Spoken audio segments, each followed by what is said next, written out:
Hey everyone, this is Lukas Schwekendiek, and today I want to talk to you a bit about why it's so hard to change yourself and what you can do about it to break through this, barrier.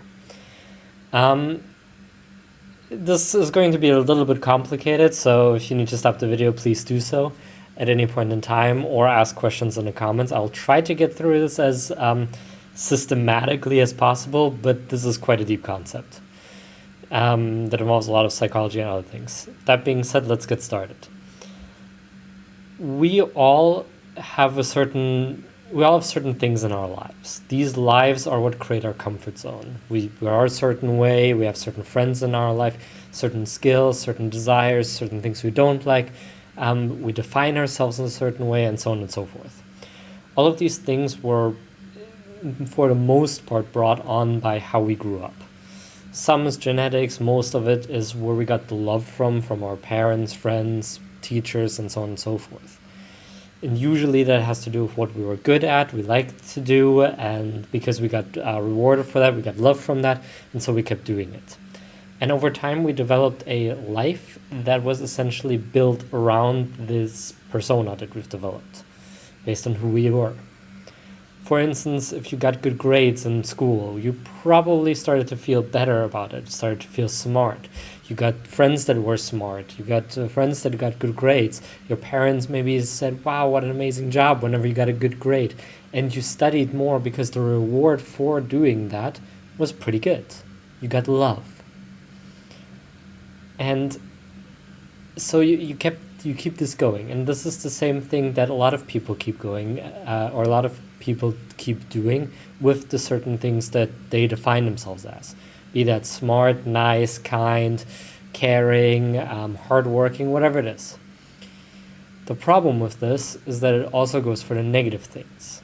If you believe you're someone that always is unlucky, that always ends up in toxic relationships, that always is laughed at by other people, then your mind will try to confirm that belief. It's called confirmation bias, and try to create that in your life. Because even though you don't like it, that is part of your comfort zone. That is part of the life that you've developed, part of the way you define yourself. Now, why do we do this? We do this mostly because everything we've built up, everything that we have in life, is something that we know. We know this, we know what we're getting because of who we are, because of the positives and negatives in our lives, and that gives us security. It gives us comfort. It gives us love and maybe some negative things as well, but mostly it just makes us feel safe. Because if we were to lose any of that, our ability to be nice, to be kind, our intellect, even our toxic relationships, we subconsciously believe that if we lose any of, or if we lose any of that, if we don't have any of that anymore, we lose other aspects of life. And this is where it kind of gets a little complicated. You just have to imagine it this way. Everything you have in life, positive and negative, is like a network, or is like a building. And it's a screw in the building, a pillar, a door, a framework, whatever. It's all part of this building that you've developed and that you live in now. Now, if you remove one screw, your mind thinks, oh no, the building might collapse, right? Everything that I've built so far, everything that I've worked for, everything positive, I've gotten because of all of these aspects. Even the negatives that I still have, I'm dealing with so that I can reap the positive benefits. They are necessities for this positive thing. Let's say you put in some horrible smelling glue or some horrible smelling cement in your home. You're like, nope, I need this because it keeps some of the structures alive. So I need to keep this in my life as well. And this could be the toxic relationships, the procrastination that you do, the smoking that you do, just some things that you define yourself by. So when you try to change now, when you try to leave and maybe, stop smoking or remove some of these negatives, that still makes you feel like you're going to lose some things. Because you're essentially going into an unknown area. You don't know what'll happen. Sure, things could just be good, right? You could stop smoking, you could be healthier, and that's it. But maybe not. and maybe you will lose everything you've built. There's a musical that has a really good example of this. It's Les Miserables. Probably pronounced that wrong. If you've not seen that yet or listened to it yet, spoiler alert. But the musical talks about basically two people as two main characters that I wanted to reference here, which are Jean Valjean and Inspector Javert. Now, both of these have this kind of problem where they are forced to come to terms with their beliefs and are forced to change. Valjean has this earlier, almost at the very beginning of the musical. He was a prisoner, eventually got released from prison, but wasn't able to find a job because no one wanted to hire an ex-con. And so he, kept struggling and eventually was forced to steal again. He stole from this priest who basically took him in and fed him and got caught by the police right afterwards. The police then bring Valjean back to the priest, and because Valjean said, the priest gave me all of the stuff that I stole, and I didn't steal it, he gave it to me. Now, Valjean, up until that point, believed it was an eye for an eye. And you have to get your own, because no one else cares about you. You have to do what you need to do to survive. It's an eye for an eye. Right? You hurt me, I hurt you back, kind of a deal. The priest, however, said, he's right. I did give him all of that stuff, but my friend, he left so early, he forgot this as well. And then he gave me even more stuff. Valjean has then I think it's called Valjean's soliloquy, has a moment for himself where he sings about, because it's a musical, about this revelation that he has. Up until that point, he thought it was an eye for an eye. He had to get everybody else was out for themselves. And yet he was met with an undescribable kindness by this priest, and that did not fit into his worldview. And everything that he essentially lived for, everything that defined him as him, everything that he made life out to be, was part of this eye for an eye mentality. Now someone came in and completely destroyed that. And in his solo, he basically says he feels dark, he feels lost now. What am I supposed to believe? Where am I supposed to go? What am I supposed to do going forward? But in an upwind, he then decides he has to change. Right? This is the death of Jean Valjean, of the person I used to be. I'm going to become someone new from this moment forward. And as the musical goes on, you see that he did. He did completely change. But he had to kind of die, or had to leave that part behind and say, okay, you know what? I'm going to throw everything out. I'm going to start anew. And that's really hard, which we can see later in the music by Javert, who gets met with a very, very, basically the same kind of a problem. So Javert is the inspector, and he believes that the law is always right. It's just, he has to do what he needs to do. And he ends up capturing Valjean, or is the warden for Valjean, and then when Valjean escapes, he tries to obviously chase after him. And throughout the movie, or throughout the musical, they see each other from time to time, and Valjean is always doing something nice. Now, Javert believes that criminals are always criminals, that the law is always just, and criminals are always bad, and that's it.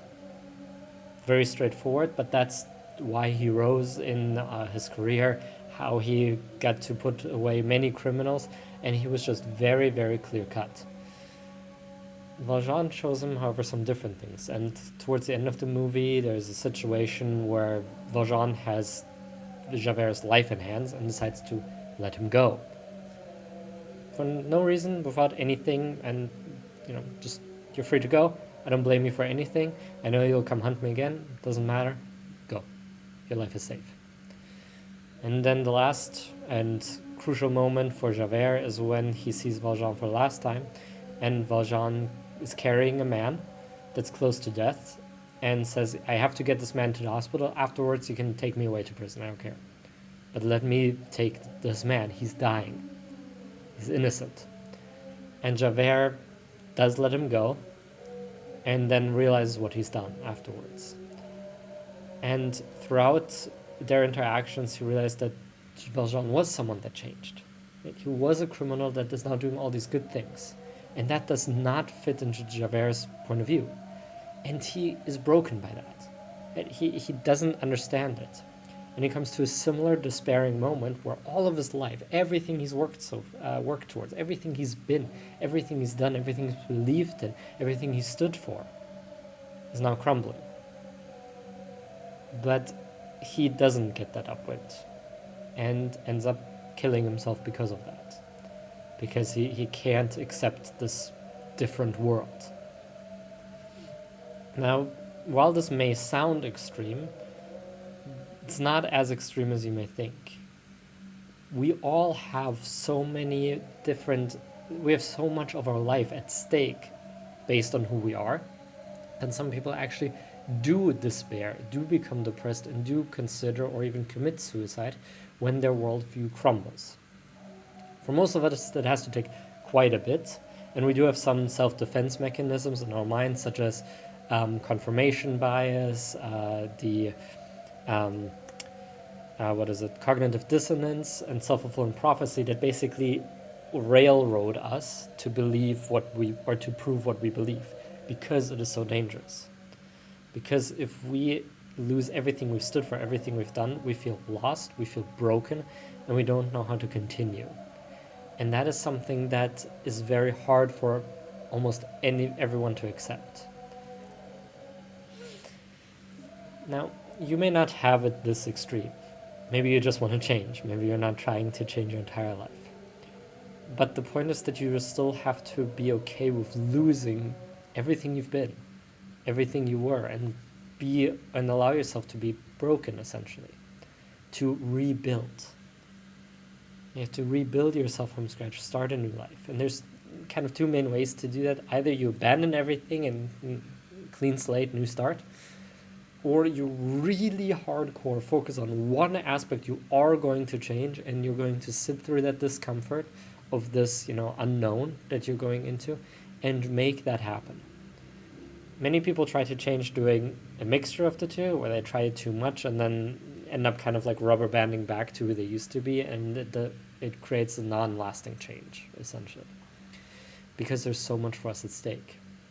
That's why things like coaching, things like therapy are so important, because it goes so much deeper than most of us think. Changing yourself is hard. It's not easy. If you want to consciously change, you have to put in a lot of effort, because you have to realize that, like a Jenga tower, you're pulling at those bottom bricks. And that might make everything crumble. And if you're not okay with that, if you can't accept that, or if that maybe crushes you, were that to happen, it's going to be so much harder to change, because your mind is aware of all of this subconsciously. Consciously, you might just want to quit smoking and don't think of it as that big of a deal. But what if you quit smoking and then your friends didn't like you anymore because you have only smoker friends? What if then the connection maybe you've had during smoke breaks with your boss declines, and you are less likely to keep your job or to rise in your company? What if the person you're with smokes, and suddenly, that's a problem, or enjoys you smoking, or just knows you as a smoker? There's a lot of different ways that this can affect everything in your life, and it usually does. Everything is connected, and everything is connected for a reason that you have currently in your life. From the procrastination to the maybe a cleanliness you're doing, to being smart, to your work, hobbies, everything. Everything you've built is a finely tuned lifestyle, positive and negative. Taking one part of that out can crumble the whole thing. So you have to be aware of that if you want to change. And you have to be resilient enough to say, whatever happens, even if my entire life crumbles because of this, that's okay.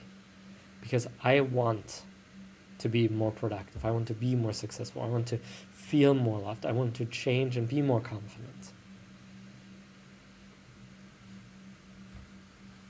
But it's hard. And it can lead to some very negative things, some very self-finding moments, some very spiritual moments, if you will, as well. And basically, if you're into spirituality at all, what we're talking about is kind of killing the ego to create a new ego, but we'll leave that maybe for a different video because that gets even more complicated. But the point is that our mind is designed to not have us change, at least not our personality. That's a staple. We want to keep that around so we can interact with this world, so we can be part of this world. If we break that apart, it's too dangerous for our mind.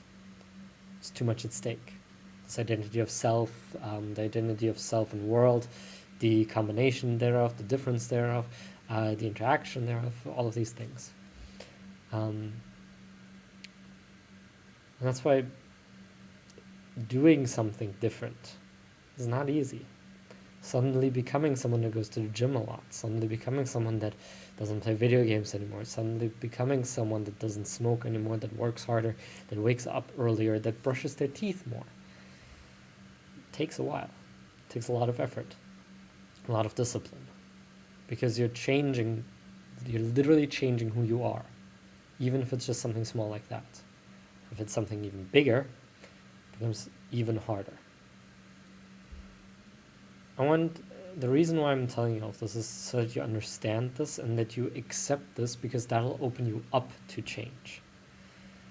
And I'll review the 2 ways to do this again. Either you change everything about your life, which like moving, getting a new job, big life events, basically give you an opportunity to make a big change. Most of us don't use that opportunity and just kind of recreate the same life in the new location or in the new job. But it gives us an opportunity. So big life events give us opportunities to change. Otherwise, you have to understand that everything that you have in your life wants to keep you here, and everything you want to be wants to be here.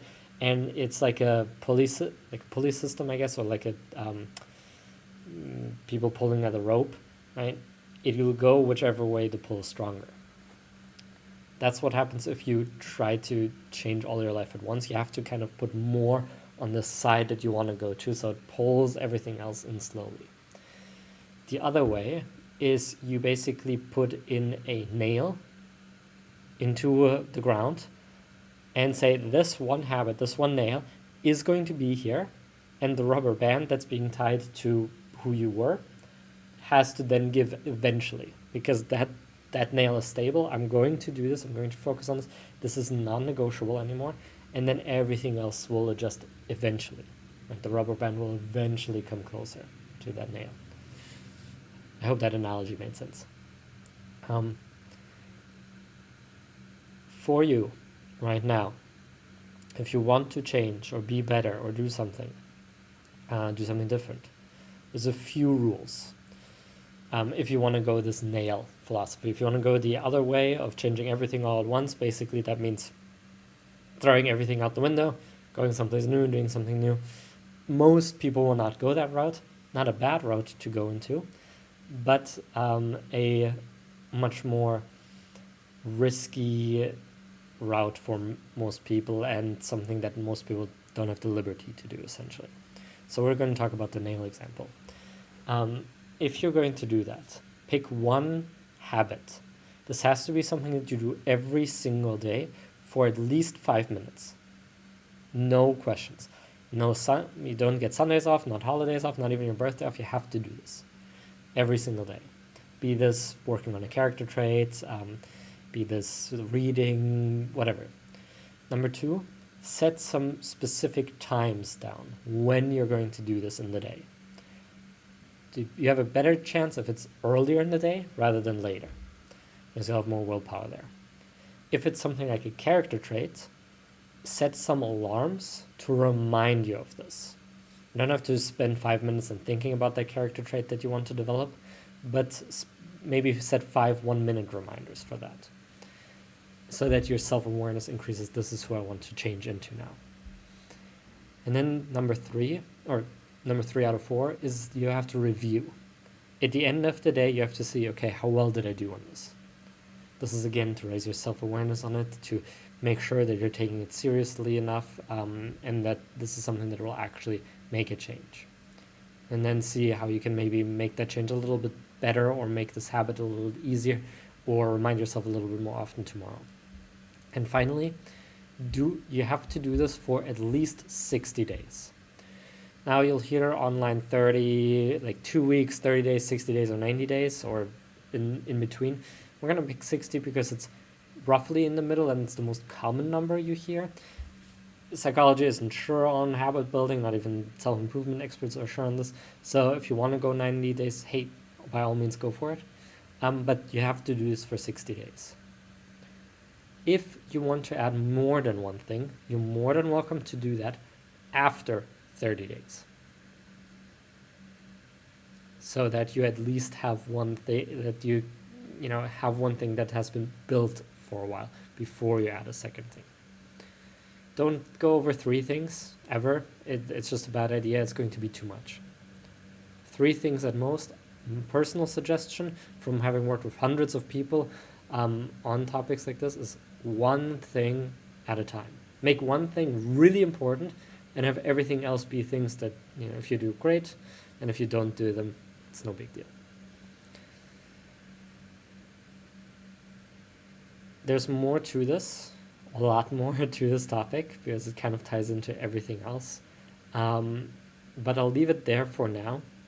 Please, if you have any questions on the topic, I would really recommend some comments. I'm really passionate about this particular subject, and I just want to explain this a little bit better.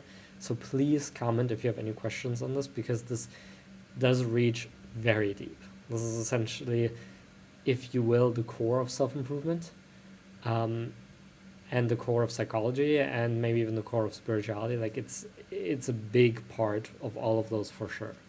Might not be the biggest, but it affects life tremendously. So once you understand this and can work on this, that gives you a lot of liberty to become who you want to be and change your life into what you want it to become. That being said, please comment. Please let me know what I can still answer about this topic, that you may have questions, so that I can really help. I hope this gives you a lot of good input. Thank you so much for watching, and I'll see you in the next video.